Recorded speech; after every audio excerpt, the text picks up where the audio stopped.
We're with Park Overall, which, by the way, is a most unusual name. Is it a family name? Mac Parks. Dropped the Mac, came over, dropped the Mac. Oh, Mac Parks? Yeah. The Overall, I don't know, I think it's British. If I call them up in the phone book here in New York, they're all British. And not particularly... You ought to start a jeans company, you know, Park Overall. I know, isn't that weird? Oh, okay. Ann in Philadelphia, Pennsylvania. Hello, welcome to CBS. Hello, Tom. Hi. I don't think I could get to sleep without watching you at night. Well, thank you very kindly. I appreciate that. I've been putting him to sleep for years. You have to forgive me. I've got a bit of a cold, so you have to just put up with my voice. But hello, Park. Hello, and I can't go to sleep without him either.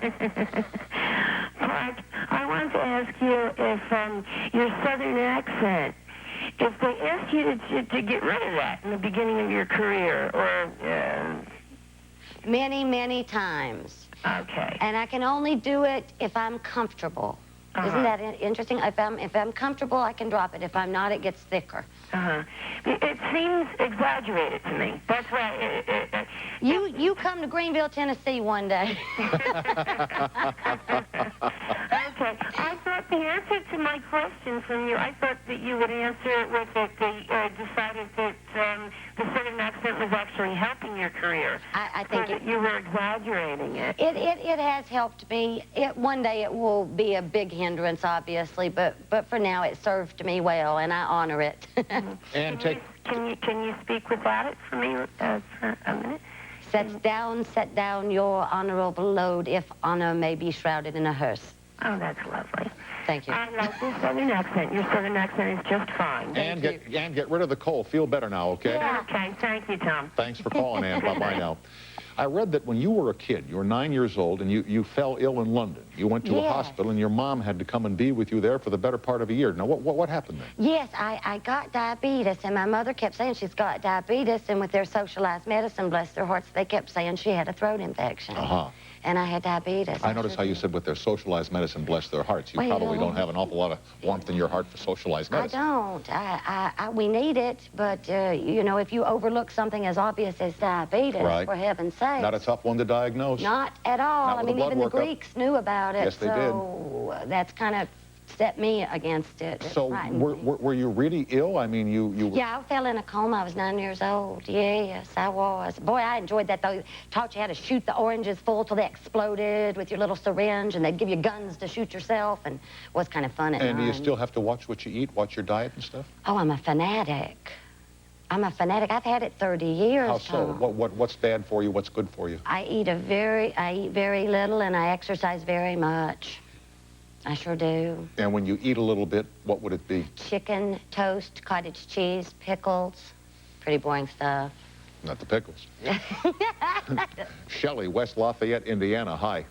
Hi. Hi, Park. How are you? Fine, thanks. How are you? I'm doing great. Good. Park, I am a theater major at Purdue University here in West Lafayette, and I was wondering how you got your start, because, you know, I want to get a start somewhere. I went to college like you did and got a theater/English major, and that's important. You've got to have that theater degree, I feel, and then you should go to New York first. Oh, sure, no problem. I'll just hike over there real quick. Yeah, just get on the 20th Century Limited and sail on into Gotham. That's what you got to do. But, Shelley, let me give you one real good piece of advice. Okay. Before you step on the eastbound 20th, have a job waiting at the other end, because a real job. New York's a tough place without a real job. A real job. Yeah. Well, thanks a lot. I'll keep that in mind. Break a leg. I'll try and break, too. Okay. Thanks. All right. Bye-bye, Shelley. Bye-bye. You went to New York when you were 28 years old. I did. Southern gal in New York. Yeah. First couple of weeks there. Scary? People look at you funny because of the way you talked? Tom, I swear to God, it was like for weeks and weeks. I thought I was going to be mugged, thugged, pugged, raped everywhere. I mean, I was like this all the time. And You're then people paranoid said, looking around. May I have a nickel? Certainly. Just a moment. I mean, I was giving out more money than any individual in the world. I thought, okay, if I had heard, always have money on you, or they'll kill you. So I had always had money everywhere. Yes, here. You got $1? Yeah. I mean, it was terrible. I was giving out money all the time. And did you have a real job to go to? Yes. What'd you do there? I had a great job, Tom. I called people, and I would call you up and say, Mr. SNYDER, you seem to have 3 shares of Exxon stock that you have forgotten about because you haven't done anything since 1947. Could we buy those back? And my favorite call, I called and asked for like a guy's name was so Italian, I don't remember, something like Dominic Angelone. And the woman answered and said, hello. And I said, may I speak to Dominic Angelone or whatever it was? And she said, my Dominic, he no here, he come, he go, he like a cat. You know how the men they are. You know how the men they are. Jeez. I loved the job. It was a calling job. We are with Park overall. We'll get to Inflammable now after the break, oh, okay? Great, thank Good. you. This picture comes up on Tuesday, November the 28th here on CBS. We're at 800-952-2788. You know it, you love it, you call it, we answer it. We'll be right back after these messages. Now, Inflammable, which airs on CBS on the 28th, and please God, it'll be an enormous hit because we're having our problems here. This is a serious... This is a serious story about a naval case involving sexual assault. Yeah. And in the wake of the tailhook scandal, probably very topical. I hope it will come to be viewed as topical. We had to throw this one together so quickly. Really? Yeah. Whoa, and it's up already. You're giving me the date already. I'm like, wow, how did they do that? We work fast here. Whew, I'm telling you. But the fun thing was Mark Helgenberger has the lead, the lovely lady from China Beach, the redhead, and Chris Christopherson is the male lead. Mm-hmm. And oh my Lord, he just tickled me to death. He's a nice guy, and it's so wonderful when your idols don't fall. Tom, you know this. Yes, I know. You know this. I know you do. And isn't it disappointing, by the way, when you meet an idol and he or she has feet of clay, huh? Oh, it kills me. Yeah, It hurts me. It cuts me deeper than Me too. anything for some reason. Yeah. But I kept calling him the legend, you know, just to annoy him. And he would say, stop it, stop it. He said, you know, I was in a movie park where the old Indian was supposed to say it, now you will become a legend. And he said instead, and now you will become a lizard. So we called him the lizard the whole time instead of the legend. Mindy on the toll-free, Levittown, Pennsylvania. Hello there. Hi, Tom. Hi, Park. Hi, Mindy. I was just wondering, Park, do you think you'll ever go back to TV, being in a situation comedy or any type of show? I'm thinking about it right now. Funny you should ask, and I may go do it. I may take the leap again. Film work is so hard to come by these days, and I enjoy my environmental fight, and you have to have money to fight them. You can get money in TV, and I may do that. I know, because you're just, I mean, I think you're really funny, and I don't think you overdo your accent. I like your accent. Thank you, sweetheart. I appreciate that vote of confidence. The only thing about the South, though, that is a little different is with Shannon Faulkner, the girl that went to the Citadel. Yeah. Because I went to a college in Vermont, and in 1971 it merged with two colleges, and it was military. And I was the first woman graduate of Norwich University. I didn't have to play Army, but they begged us to join the Corps of Cadets. Yeah, but what does that have to do with the South? Well, because when I just had my 20th college reunion, and the president was giving a speech, and he thought it was very funny because he said the difference was because the school was in the South as opposed to... Well, except that if the Citadel were in Norristown, Pennsylvania, and Shannon Faulkner had tried to join it, the story would have been the same given the conditions being as they were. Well, Norwich was an all-men's school. It's the oldest private military college in the country. Right.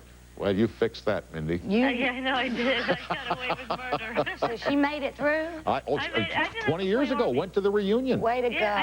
Way to go. I didn't play Army, though. I just had a cannon go off outside. What does that mean you didn't? What does that mean you didn't play Army? Well, I didn't have to be in the Corps of Cadets.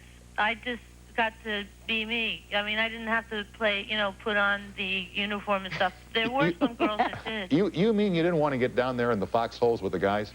Oh, no, well, I did. Because I was like the only woman in the upper grade, so I went through all my courses with all guys and me. Yeah, I know, but you mean you didn't want to go out there and, sleep in the... We did. We went I had to go on an overnight camping trip with 18 guys and me. Wow. Yes. My mom thought that was a little exciting. And, Now, tell the truth, Mindy. How exciting was it? Oh, actually, it was it was a lot of fun. They attacked me in my sleeping bag, but that's another story. But wait, what happened in your sleeping bag, dear? Well, they were those Army mummy sleeping bags, and they zipped me up in it, and then they were like tickling me and making me sleep by the outside because that's where the bears come, because you have to hang your food up so the bears don't. Yeah. But so they made me sleep by the door, and I wouldn't sleep by the door, so then that was just one day that I could. Boy, I'm sure you could go. That was a great time. I mean, I have a picture from the reunion. There's like all these guys and me, and everybody wants to know where's the other girls. Yeah. Anyway, Mindy, when the book is finished, give us a call, okay?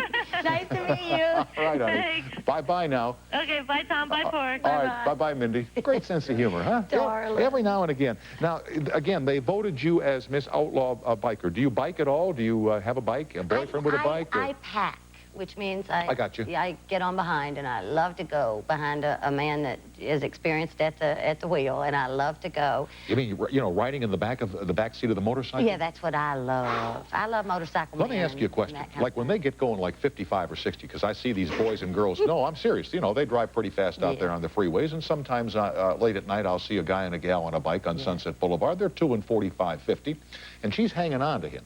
Like, what if he has to stop fast or turn? Isn't there a danger you can be thrown off? We went across 5 lanes of traffic on the Ventura Freeway. Yeah, we sure did. And we hit you know, the roads in California are in pretty bad shape. And this was like one of the berms was not even, or berm. And the wheel hit it and went down. And I see these people, particularly in California, you don't see it so much elsewhere. These girls will put on their little outfits, you know, their little outfits, their little shorts, their little dresses, and their little... You got a problem with that? Yeah. You put on leather, girls, you put on boots, you put on... Never go riding without a good pair of gloves.